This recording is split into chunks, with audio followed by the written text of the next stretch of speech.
नमस्कार, मोर नाम कल्पना माझी।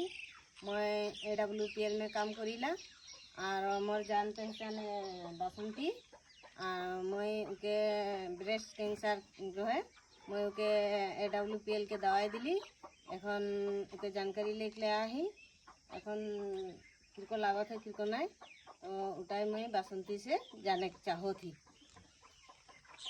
मैं बासंती पाते खड़िया गाँव के लगी AWPL के दवाई खाई करने ठीक हो थी। मोर 3 साल से कैंसर ब्लड कैंसर रहे, ब्रेस्ट कैंसर रहे।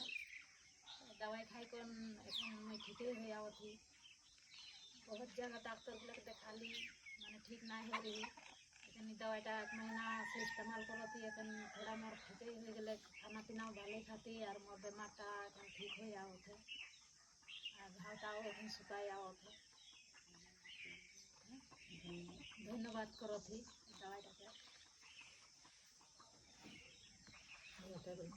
मुई दवाई गिला के कल्पना मैम से ले रही और मोर बहन खातिर मुई फुलेश्वरी ताती खड़िया गाँव के लगी। ये दवाई खाई के मोर बहन एखन खाना पीना काम धंधा भालो करो थे। उधर खातिर मैं धन्यवाद करो थी।